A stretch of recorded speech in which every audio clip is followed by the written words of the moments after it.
लेना चाहूँगी। यहाँ पर गाड़ी पे लिखा हुआ है जय भीम और यहाँ पोस्टर भी लगा हुआ है बाबा साहेब और जो संविधान सौंप रहे हैं। क्या लगता है आपको कि इसकी वजह से आप लोगों को प्रताड़ित किया जा रहा है? जातिवादी नेता, जातिवादी अफसर जितने भी महकमे में बैठे हुए हैं, ये सारे सारे जातिवादी गुंडे हैं।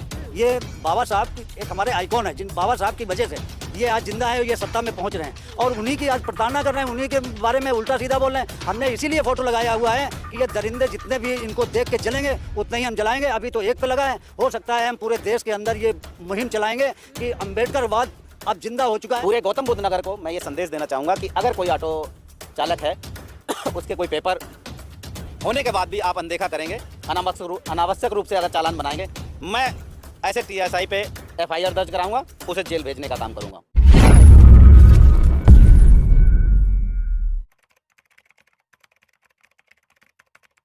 नमस्कार, मैं सुमन बौद्ध और आप देख रहे हैं SB लाइव 85। इस वक्त हम हैं यूपी नोएडा सेक्टर 80 में। जी हमारे सामने आप हमारे पीछे देख सकते हैं कि ऑटो है और ऑटो चालक भी यहाँ पर खड़े हैं और इनकी समस्या क्या है क्या नहीं है आप इन्हीं लोगों से जानना चाहेंगे कि इनकी आखिर क्या समस्या है, क्यों ये लोग एकत्रित हुए हैं, क्या इन लोगों की मेन दिक्कत है। सर क्या नाम है आपका? हमारा अनिल कुमार कनौजिया नाम है। सर आज यहाँ पर आप लोग इकट्ठा किस लिए हुए हैं, क्या दिक्कत है, क्या परेशानी है? हम लोग इकट्ठे ये हुए हैं कि आए दिन ऑटो वालों के साथ में संघर्ष करना पड़ रहा है, बहुत बड़ी समस्याओं से जूझ रहे हैं और बहुत ज़्यादा परेशानियां खड़ी हो रही हैं। जो मतलब शासन प्रशासन है या सरकार है, तो सरकार चाहती नहीं है कि गरीब शोषित वंचित लोग अपनी जीवन ज्ञापन कर सकें, अपना जीवन जी सकें। तो आए दिन लोगों के साथ में चालान करना, गाड़ी सीज करना, जिसके पास सारे कागजात हैं उसको भी गाड़ियां सीज करना। तो ये समझ नहीं आता है कि ये केवल ये गरीब शोषित वंचितों के लिए सरकार में चुनी गई थी, जो मतलब इस तरह अन्याय अत्याचार कर रही है। आए दिन लोगों के 500 रुपये ऐंठ लेते, ज़बरदस्ती पैसे 1000 रुपये छीन लेते हैं और ज़बरदस्ती उनका चालान कर देते हैं। चालान और सीज करने के नाम पे कोई कारण होता होगा तभी तो ऐसे करते होंगे। कारण कुछ नहीं है, कारण से केवल यही है कि उनको हराम की दाल लगी हुई है, हराम का पैसा उनको चाहिए और बाकी उनको कुछ नहीं चाहिए। उनके मतलब बच्चे उनके जो पल रहे हैं, उनकी सैलरी जो है वो सेफ बचती है और वो चाहते हैं कि गरीब शोषित वंचित है, इनको कुछ ज्ञान है नहीं, ये मतलब एक मेहनत करने वाले मजदूर हैं, तो इनकी कमाई को कैसे ऐंठा जाए। तो वो अपने वर्दी के खौफ में या RSS के कुछ गुंडे आतंकवादी हैं जो सत्ता में बैठे हुए हैं, जो सरकारी कर्मचारियों में हैं, जो नेता हैं, तो इन लोगों की पूरी सोची समझी साजिश है। जब और सरकारी कर्मचारियों में सबसे ज़्यादा RSS के आतंकवादी हैं, वही इस गेम को चला रहे हैं पूरी तरह से। चाहे नोएडा के किसी भी कोने में देख लो, जहाँ भी स्टैंड चल रहे हैं, उन स्टैंडों पे सबसे ज़्यादा RSS और BJP के गुंडे हैं, जो बहुत बदतमीजी और बहुत बदसलूकी भी करते हैं। हमने प्रशासन को भी सूचना दी है, पुलिस को भी सूचना दी है, तो अभी तक उस पर कोई कंट्रोल नहीं, कोई अंकुश नहीं। लगभग हमारी गाड़ी 18 तारीख को खुद सीज कर दी गई, जबकि हमारे पास सारे डॉक्यूमेंट्स होने के बावजूद। और रास्ता जब गाड़ी खरीदी है तो रोड पे चलेगी ना, तो खड़ी थोड़ी करेंगे, कहीं पे खड़ी कर देंगे। चलते हुए हम रोड पे सवारी उठा रहे हैं तो चालान, हम घर में बैठे, हमारी गाड़ी घर में खड़ी, हमारा चालान कट के जा रहा है ऑनलाइन। ये सब कुछ देखने के लिए, समझने के लिए इस मीडिया के द्वारा हम अपनी आवाज़ पहुंचाने के लिए कोशिश कर रहे हैं कि सोशल मीडिया के द्वारा हमारे लोगों की आवाज़ पहुँचे। और सभी ई-रिक्शे, ऑटो, रेहड़ी पटरी वाले हताश हैं, बहुत परेशान हैं। तो जब हमारे गाड़ी का चालान हुआ तो हमने 112 पे कॉल किया, 112 पे कॉल किया, तो फिर हमसे बाद में एक ये 62 गोल चक्कर पे उसका चरण सिंह एक दरोगा है, TSI, वो आया और वो खुद कहता है कि अगर तुमने 112 पे कॉल नहीं की होती तो हम तुम्हारी गाड़ी सीज नहीं करते, जबकि वो गाड़ी पहले सीज कर चुका था। उसने हमसे कोई डॉक्यूमेंट नहीं मांगे। हम एक संवैधानिक दायरे में रह के एक सामाजिक काम करते हैं और संवैधानिक दायरे में रह के हम अपना काम कर रहे हैं और सारे कागज़ हम लेके चल रहे हैं। फिर भी उसने चालान भी काटा और हमारी गाड़ी भी सीज की। इसके बाद में हमें उसमें बूथ में लेके गया, इन 4-5 लोगों ने हमें मिल के मारा भी और मारने के बाद में हमारे ऊपर कार्रवाई की। जब TI आया तो TI का जो ड्राइवर था, उस नालायक बदतमीज ने बाबा साहब की ये फ़ोटो देख के, बड़ा अभद्रता से, बहुत बदतमीजी से उसने सल्यूट किया। TI जो अफसर होता है उसका ड्राइवर, और इन लोगों ने अंदर उसमें बूथ में ले जाके बहुत भद्दी गालियां सुनाई। और गालियां सुनाई तो हमने कहा फिर इसका इलाज हमें अब करना होगा। फिर वहां से हम आए, गाड़ी हमने डी पार्क छोड़ी। इसके बाद में हमने अपनी कार्रवाई की और कार्रवाई करने के बाद में हमें, जब हमारा ऑनलाइन कट रहा चालान, तो ऑनलाइन दूसरे दिन कोर्ट में पहुंच भी जाना चाहिए हमें गाड़ी छुड़ाने के लिए। तो गाड़ी छुड़ाने के लिए ऑनलाइन वहाँ नहीं पहुंचा। इसके बाद एसएसपी ऑफिस गए, हमारे वकील साहब थे, तो वकील साहब ने हमें बताया कि एसएसपी ऑफिस जाइए, वहाँ से आपको चालान मिल जाएगा। तो वहाँ जब गए तो वहाँ पे उन लोगों ने मना कर दिया, बोले कि सीजीएम का आदेश है। तो हमने वकील साहब को तलब किया, वकील साहब ने कहा कि हम सीजीएम को भी लिखित में एक लेटर देंगे कि अगर इस तरह के मामले हैं तो ऑटो वाले कैसे 8 दिन ये कैसे झेलेंगे। इनकी सारी गाड़ियाँ किस्तों पे हैं, इनकी गाड़ियाँ किस्तों पे हैं, तो किस्त कहाँ से बढ़ेंगे, कमाएंगे नहीं तो बच्चे कहाँ से पालेंगे।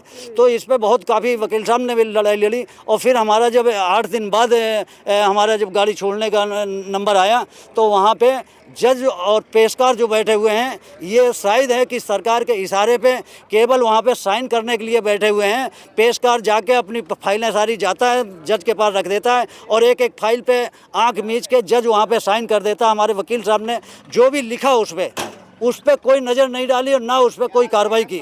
और ये सारी कार्रवाई सरकार के इशारे पे, हम ये नहीं कहते पुलिस गलत है, पुलिस भी नौकरी कर रही है, वो भी अपने बच्चे पालते हैं, उनको भी सरकार के द्वारा प्रताड़ित किया जा रहा है। और सरकार के दबाव में वो लोग हमारे ऊपर तरह तरह का इल्ज़ाम लगा के और प्लांटी लगाते हैं। जब सारे कागज़ हैं, सब कुछ है, फिर प्लांटी किस बात की। तो गरीब आदमी ये बहुत शोषण झेल चुका है। इसके लिए आज ये कार्यक्रम रखा और सभी ऑटो वाले, अभी बहुत कम ऑटो वाले हैं जो, क्योंकि हमने जगह बदल दी, ज़्यादा भीड़ हो जाएगी तो फिर हो सकता है कोई ट्रैफिक बाधित हो, तो इसलिए सरकार तो शिक्षा रोजगार के ऊपर बात करती है और आप कह रहे हैं वो हमें रोजगार नहीं दे रही, शिक्षा नहीं दे रही है। सरकार अन्याय, अत्याचार, शोषण, मर्डर करवा रही है अपने नुमाइंदों के साथ में। आरएसएस के गुंडे हर मोहल्ले में, हर कॉलोनी के अंदर, हर गली में एक आरएसएस का बंदा होगा जो हमारे लोगों का शोषण करता है, अन्याय अत्याचार करवाता है और बड़ी साजिश रच के ये काम करवाता है। इसी तरह कहीं भी हम लोग कार्य करते हैं तो हमारे लोगों की मेहनत मजदूरी की जो कमाई होती है उसको ऐंठने के लिए ये बहुत तरह तरह के पौवे एजेंडे चला के ये काम कर रहे हैं। ये सरकार नहीं करवा रही, सरकार तो एक जुमलेबाजी है। और सरकार अगर ऐसा करती तो आज पढ़े लिखे युवा हमारे साथ में खड़े हुए हैं, इतने पढ़े लिखे हैं कि बेचारों को नौकरियां नहीं, आज वो ई रिक्शा, रेडी पटरी लगाने के लिए मजबूर, ऑटो चलाने के लिए मजबूर हैं। अब उन पे हमला किए जा रहे हैं। हमने अभी कई बंदे हमारे हैं जिनके 1000 रुपये छीन लिए और मैं उनके चालान भी काट दिया। तो ये इस तरह की वारदातें बहुत हैं। अभी एक लड़का बता रहा है, कह रहा मुश्किल हमने 400 रुपये दिए, उसको 400 रुपये हमसे जेब में निकले, वो 400 रुपये भी ले लिए और कहता है कि हम चालान काटेंगे, तुम्हारे पास कोई कागज नहीं है। हाँ, तो कागज नहीं था तब भी ना तो चालान काटा। सब कुछ था, उनके पास सब कुछ है। लेकिन हम तो ये कहते हैं कि सरकार जो सिस्टम लागू करना चाहती है वो लागू क्यों नहीं करती है। हम तुम्हारे सिस्टम को फॉलो करना चाहते हैं लेकिन तुम्हारा सिस्टम खुद ही गलत चल रहा है सारा। पुलिस जगह जगह पे, ये पुलिस से पैसा उगाही कौन करवा रहा? ये सरकार के लोग करवा रहे हैं। ये गृह मंत्रालय से आदेश होता है, गृह मंत्रालय कहता है कि 10 करोड़ रुपए में चाहिए तो पुलिस वहाँ पे 20 करोड़ रुपए वसूली करती है और वसूली करके 10 करोड़ सरकार को देती है और 10 करोड़ में खुद बांट के खाते हैं। तो पुलिस भी कोई गलत नहीं कर रही।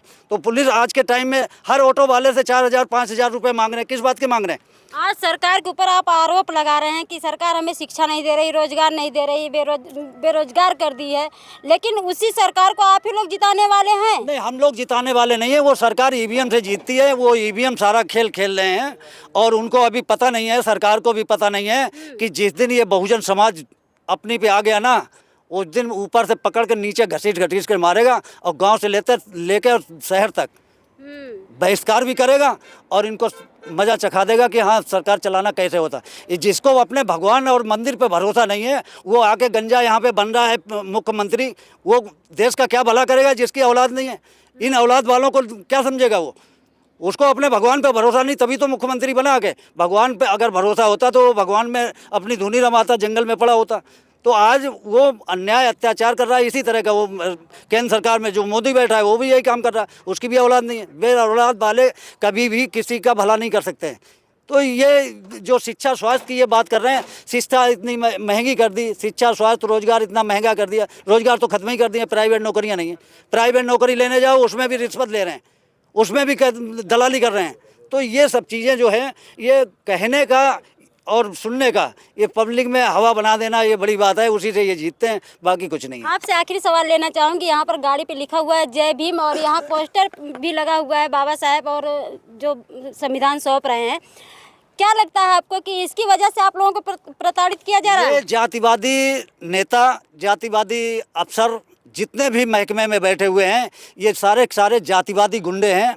ये बाबा साहब की एक हमारे आइकॉन है, जिन बाबा साहब की वजह से ये आज जिंदा है, ये सत्ता में पहुंच रहे हैं और उन्हीं की आज प्रताड़ना कर रहे हैं, उन्हीं के बारे में उल्टा सीधा बोल रहे हैं। हमने इसीलिए फ़ोटो लगाया हुआ है कि ये दरिंदे जितने भी इनको देख के जलेंगे उतने ही हम जलाएंगे। अभी तो एक पे लगा है, हो सकता है हम पूरे देश के अंदर ये मुहिम चलाएंगे कि अम्बेडकरवाद अब जिंदा हो चुका है, मरने वाला नहीं है और ये अम्बेडकरवाद ही अब देश को आज़ाद कराएगा। ये जो यूरेशियन विदेशी हैं, ये आतंकवादी बैठे, इन गुंडों को मार के भगाने की कोशिश भी करेंगे और हम मांगने वाले नहीं, अब हम देने वाले बनेंगे। इसलिए हम अपने बहुजन समाज को जगाने के प्रयास कर रहे हैं। हर संस्थाओं में हम लोग जा रहे हैं, कर रहे हैं ये कार्यक्रम, छोटे छोटे कर रहे हैं क्योंकि कुछ हम लोगों की समस्याएं भी हैं, जो इनकम इतनी स्रोत नहीं होने के कारण हमें कुछ चीज़ें देख के चलनी पड़ती हैं। ये हमारे मतलब सरकार से गुजारिश है कि अभी वो मान ले अपनी बातों को और समझ ले, अपने शासन प्रशासन को ईगो से हटा दे और नहीं तो बहुत महंगा पड़ जाएगा। हमें मरने की चेतावनी नहीं है, ये चेतावनी नहीं है, ये 27 में इनका बैंड बजने वाला है। हाँ, ये चेतावनी नहीं, युवा सब जाग रहा है और इन युवाओं को हम जगाएंगे, इनको हम बताएंगे ललई सिंह यादव को पढ़ो, अपने महापुरुषों को पढ़ो और लक्ष्मण सिंह यादव को पढ़ो। बड़े बड़े महान लोग पैदा हो चुके हैं जो देश के लिए, आपके युवाओं के लिए लड़ रहे हैं। इन लोगों को मालूम नहीं, इनको हिंदू मुस्लिम और इनको देवी देवता पाखंड में गुमराह करके ये इस्तेमाल कर रहे हैं और इन्हीं का शोषण भी कर रहे हैं। आए दिन हम देखते हैं टी पॉइंट पे तमाम पुलिस वाले ये इस तरह की हरकत कर रहे हैं। तो पुलिस को केवल इसीलिए रखा गया है कि जैसे गांव में नहीं वो भेड़ बकरी चराने के लिए चरवा रखा जाता है, इसलिए पुलिस को हमने देखा है नोएडा के अंदर जो भेड़ बकरी की तरह ऑटो ई रिक्शे रेहड़ी वालों को चराने के लिए डंडा लेकर रखा गया है। एक रजिस्टर मेंटेन करता है, 52 मेट्रो पे रजिस्टर पुलिस मेंटेन करती है, 4,000-5,000 रुपये पर ऑटो वाले से लेते हैं। किस बात के ले रहे हैं भाई? क्या सरकार ने कहा है इनको? ये जवाब इनसे लेना पड़ेगा, इनको देना पड़ेगा। क्या इनको ये ट्रैफिक बाधित वहाँ पे 52-51 पे नहीं दिख रहा है? ये गोल चक्कर से 62 गोल चक्कर पे इनके मतलब जितने भी आज के टाइम में जहाँ से सवारियाँ ये भर रहे हैं वो सरकार और योगी मोदी और सरकारी कर्मचारियों के रिश्तेदार हैं क्या उनको सवारियाँ भरवा रहे हैं? ये ऑटो वाले अगर सवारी वहाँ पे भरते हैं तो कहते हैं तुम ट्रैफिक उल्लंघन कर रहे हो, हम उल्लंघन कर रहे हैं। तो हम तो कहते हैं कि एक बार योगी को आके यहाँ पे चेक करना चाहिए कि कितने ये लोग झूठ बोलते हैं, कितना सच बोलते हैं, वो सब सामने आ जाएगा। चलिए, ये थे अनिल जी हमारे साथ, और भी कुछ लोग हैं, मैं इनसे भी जानना चाहूँगी कि क्या क्या समस्या है। क्या नाम है सर आपका? जी, मेरा नाम राकेश कुमार है जी। क्या समस्या है आपकी? समस्या है जी, हम सब सारे जो लोग जहाँ खड़े हैं सब ऑटो चालक लोग हैं, जो सब ऑटो के ड्राइवर हैं, ऑटो चालक मालिक भी हैं, ड्राइवर भी हैं। जो ये लोग बता रहे हैं अपना कहाँ से लोग जो अपना पैसा सोर्स ऑफ इनकम करके जो है अपने बच्चे पालने हेतु ऑटो ले लिए हैं। जो लेकिन प्रशासन जो सरकार बीजेपी है जो कि बेचारों को जो अपना बच्चे पालने नहीं देती, जो कहीं भी जो चालान सवारी उठाते हैं तो चालान काट देती है, उतारते हैं तो चालान काट देती है। और लोगों ने अड्डे बना रखे हैं। अब 52 मेट्रो पर जो है लेन लगा लेते हैं 4-4, जो उससे रास्ता बाधित नहीं हो रहा है इनका जो। लेकिन कोई ऑटो चालक यदि कोई सवारी उतारता है ना, उससे इनका रास्ता बाधित होता है। इतनी लुटाई हो रही है, किसी 500 किसी 1000। तो इसलिए लोगों को जो इन गरीब मजदूर के बहुजन जो लोग हैं ना, इनको जो बच्चे नहीं पाले, इस सरकार को रात नहीं आ रहा। इस सरकार को 85% जो लोग हैं जो अपने बच्चे पालने हेतु, अपने रोजगार हेतु ऑटो ले रखे हैं, इनको ये रात नहीं आ रहा। तो इसलिए कि लोग जो हम सारे लोग इसलिए यहाँ इकट्ठे हुए हैं कि सरकार जो है इन जो पुलिस वालों ने हमारा जो जीना हराम कर रखा है, हमें बच्चे नहीं पालने दे रहे। कहाँ से सोर्स ऑफ इनकम करके ऑटो लिए हैं, लेकिन जो और जगह जगह जो देखो 52 मेट्रो को 4-4 लेन लगा रखी हैं, उससे इनका रास्ता बाधित नहीं होता। लेकिन कोई ऑटो वाला यदि कोई सवारी लेने कोई ऑटो को रोक ले तो चालान काट देते हैं, सीज कर देते हैं, सवारी उतारते हैं तो सीज कर देते हैं। तो इस चक्कर हम पर जो जुल्म हो रहा है, हम ये चाहते हैं कि जो है इस जुल्म से छुटकारा मिले। जो आला जो अधिकारी हैं जो हम पर क्राइम कर रहे हैं, जो हमको परेशान कर रहे हैं, जो हमारा चालान काट रहे हैं, हम पर कागज सारे ओके हैं, लाइसेंस भी हैं, कागज भी हैं सारे लोगों पे, जो फिर भी ये लोग चालान काटते हैं, फिर भी गाड़ी सीज कर देते हैं कि लोग जो ज़्यादा दिक्कत है तो हमें स्टैंड दो बना के। है सर क्या नाम है?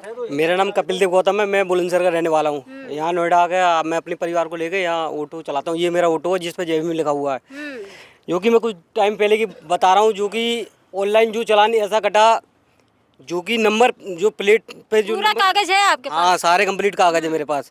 तो उस पर जो नंबर प्लेट पे जो नंबर मेरा वो मेरा है। जो महिंद्रा का ऑटो है, जो ऑनलाइन जो चलान कटा हुआ है, जो कि महिंद्रा का ऑटो उसमें आ रहा है। तो मैंने एक पुलिस वाले को भी बताया, तो उन्होंने बोला मुझसे कि ये थाने में कंप्लेंट दो। मैंने कि थाने में क्यों दूँ कंप्लेंट, मैंने कटा कैसे ये? मैं ये पूछना चाहता हूँ जो कटे कैसे, तो वो बोले कि शायद गड़बड़ होगी। मैंने ऐसे कैसे गड़बड़ हो जाएगी भाई, ऐसे कैसे गड़बड़ हो जाएगी।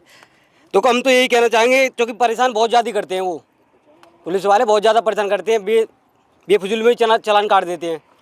ठीक है, बाकी इतना ही मैं कैसे उनसे लड़ेंगे आप? लड़ेंगे कैसे? बात देखो, हमारे पास हम उनसे बात करेंगे, बात करने की मतलब हिम्मत हो हमारे अंदर। हम बोलेंगे, अगर बोलते हैं कि भाई चालान कटेगा तुम्हारे इतने का, तो हम बोल सकते हैं उनसे कि तुम हमारे बहुत से क्या कहते हैं, कैश ले लेते हैं, ऑनलाइन कैश ले लेते हैं, नहीं तुम्हारा उस पर चढ़ा दूंगा।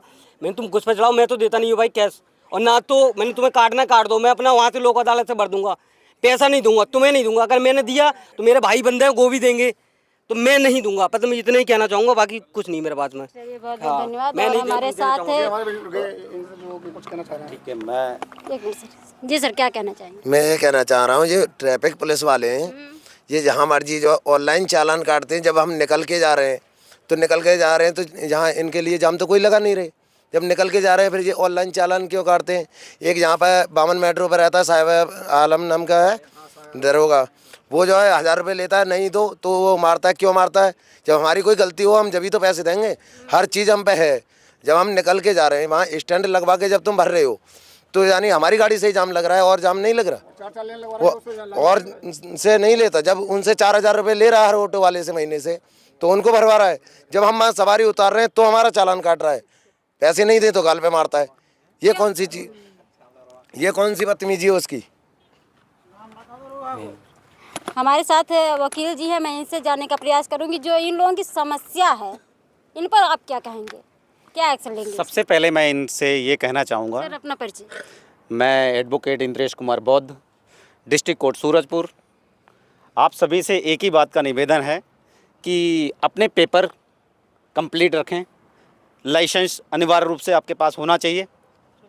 उसके बाद अगर पुलिस में दलाल लोग जो हैं जिनसे महीनादारी ले लेते हैं और आपको प्रताड़ित करते हैं, किसी के पास अगर पूरे पेपर हैं और उसका चालान बनाया जा रहा है अनैतिक रूप से, कोई भी टीएसआई हो, जैसे एक मामला श्री चरण सिंह का आया था मेरे सामने और मैंने कोर्ट में उसको बताया, चूँकि इनका ऑटो श्री अनिल कुमार जी का 6 दिनों से बंद था और ये इतने हताश हो चुके थे, 6 बच्चे हैं इनके। कोर्ट बोला कि आप एक काम करें जनाब, की कोर्ट की ऑटो की ज़मानत दाखिल कर दीजिए, मैं उसके बाद टीएसआई को नोटिस करा देती हूँ, बात दर्ज हो जाए। क्योंकि मैं जान रहा था कि एक गरीब आदमी, दिखा दीजिए आप इनको। अब 1 हफ्ते की और लड़ाई आगे नहीं बढ़ा सकता है, जिसके 6 बच्चे हो, 4 तो 2 ग्रेजुएट हो चुके हैं, 2 ग्रेजुएट होने वाले हैं, कोई बीए 3rd ईयर का, कोई बीएससी फाइनल ईयर का स्टूडेंट, एक छोटा बच्चा। तो ये सब लड़ाई देखते हुए जो लिखा गया मेरे द्वारा, वो तो नहीं पढ़ा गया। चालान ऐसे पेश हुए, जज महोदया फटाफट साइन करे जा रही थी। मैंने निवेदन किया कि मैंने जो चालान पेश किया है उसको तो पढ़ तो लो। उसे मैंने अबलिक करके इनकी मजबूरी की वजह से जुर्म इकबाल लिख दिया, लेकिन जो मेरे मन में एक वो टीस रह गई कि एक जिसको मैं कह रहा था कि इसको न्याय मिले, टीएसआई चरण सिंह जैसे को सज़ा मिले, वो आके न्यायालय में जवाब दे। तो आप लोग कानून ना तोड़े, एक तो सही बात है। जो बाबा भीमराव जी को फॉलो करेगा, उनका सम्मान रखेगा, उनकी बातों को मानेगा और कानून का पालन करेगा, आप आएँ न्यायालय में, मैं फ्री ऑफ कॉस्ट आपसे कोई पैसा चार्ज नहीं करूँगा और सच की लड़ाई लड़ूंगा। सर ये लोग आपको कह रहे, प्रताड़ित नहीं होने दूंगा, ये मेरा वादा रहा। ये लोग कह रहे हैं हम पूरा कागज लेकर साथ में चलते हैं, फिर भी हमारे ऊपर जो कि हमें जो है कि चालान काटने पर मजबूर करते हैं। उसके लिए सबसे अच्छी बात है कि अब की बार अगर आपकी गाड़ी सीज होती है, 2 अपने जमानतदार ले आएँ ऑटो वाले। जैसे चालान आ जाता है, हालांकि क्या हो रहा है कि पुलिसकर्मी 6-6 दिन में चालान भेजते हैं, जबकि ऑनलाइन चालान है, अगले दिन भेज दो या अगले दिन तीसरे दिन भेज दो। हम इनके जमानतदार दर्ज कर लें, जमानत दाखिल कर दें और न्यायालय में बात दर्ज करा के और उसके जांच करा लेते हैं। जब कोई टीएसआई चरण सिंह जैसा सज़ा पाएगा, ये सारी प्रताड़ना होनी बंद हो जाएगी। मैं ये ज़रूर कहूँगा, मैं कानून का रक्षक हूँ। अगर आप कानून पालन करते हुए हमारे पास आएंगे और बात आपकी सही होगी, तो टीएसआई चरण सिंह जैसे को मैं बड़े आसानी से ठीक कर सकता हूँ। मैं बना ही इसलिए हूँ पूरे गौतम बुद्ध नगर को मैं ये संदेश देना चाहूँगा कि अगर कोई ऑटो चालक है उसके कोई पेपर होने के बाद भी आप अनदेखा करेंगे, अनावश्यक रूप से अगर चालान बनाएंगे, मैं ऐसे TSI पे FIR दर्ज कराऊंगा, उसे जेल भेजने का काम करूंगा। मेरी कथनी करनी में फ़र्क नहीं होगा। मैं बिल्कुल नहीं चाहूँगा कि आप लोग कानून को तोड़ें।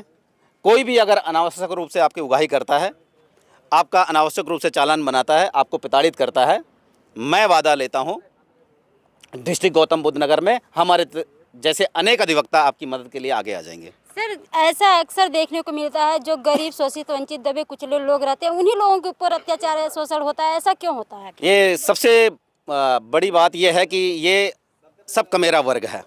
कमेरा वर्ग रोज़ 1500 रुपये कमा लेता है। तो क्या है कि इनको शिक्षा, अभी ये वंचित हैं, कुछ लोग शिक्षित हो गए हैं फिर भी उनको पावर नहीं आई, क्योंकि उनको कानून प्रयोग करना नहीं मालूम है। और न्यायालय को भी सही बात नहीं पहुंच रही है कि कोर्ट में चालान रूटीन रूप से पेश होते हैं। आपने नीचे क्या लिखा नहीं देखा गया, जैसे मैंने वो तो अनुभव कर लिया, तो मैंने फिर बाकायदा कोर्ट से फिर वो चालान निकाला और मैंने बहस की कि जनाब मैं तो इस दिनांक को यहाँ ये अनिल कुमार जी के मामले को जैसे उठाया है, तो एक बार मैंने अब शुरू कर दिया है और कोर्ट समझने लगता है कि कौन वकील कैसे केस लड़ता है और क्या बात रखना चाहता है।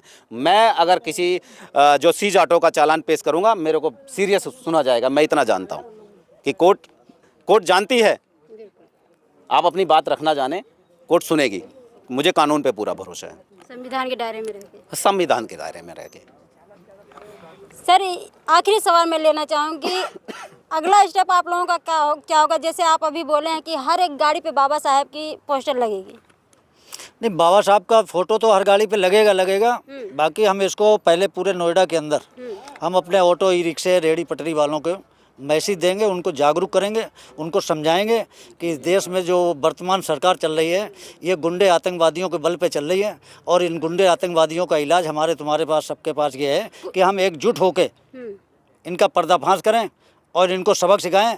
ये कोर्ट अदालत, जितने न्यायपालिका, कार्यपालिका, विधायिका, मीडिया है, इनमें सब आतंकवादी बैठे हुए हैं, RSS के गुंडे बैठे हुए हैं। वो हमारे कर्मचारियों को भी नहीं बकसते, हमारे वकील लोग हैं उनको भी नहीं बकसते। वो हर तरह का रिपोर्टिंग वहाँ से लेके और अपने सरकार के नुमाइंदों को उनको देते हैं, फिर वो तलब करते हैं, उनको बेचारों को नौकरी से हाथ धोना पड़ता है। इस तरह की बहुत सारी समस्याएँ हैं जिसकी वजह से ये काम हमें करने होंगे और हम युवाओं को इकट्ठा करके इस चीज़ को इनको अवगत कराएंगे और जन जन तक हम पहुँचाएँगे और इनको न्याय दिलाने के लिए संघर्ष करेंगे। इसके लिए चाहे हमें कुर्बानी भी देनी पड़ेगी तो भी हम पीछे नहीं हटेंगे। हम इसमें समर्पित हैं बिल्कुल, हर तरह से। तो आप देख सकते हैं किस तरह से राज्य सरकार और केंद्र सरकार किस तरह से दबे कुचले, शोषित, वंचितों के ऊपर जो है कि शोषण, अत्याचार कर रही है। और जिस तरह से लोगों की बातें आप लोगों के सामने हम रखे हैं, इन लोगों की बातों से आप कितना सहमत है कमेंट सेक्शन में ना देना भूलें। मैं आपके साथ सुमन बौद्ध, SB Live 85 से।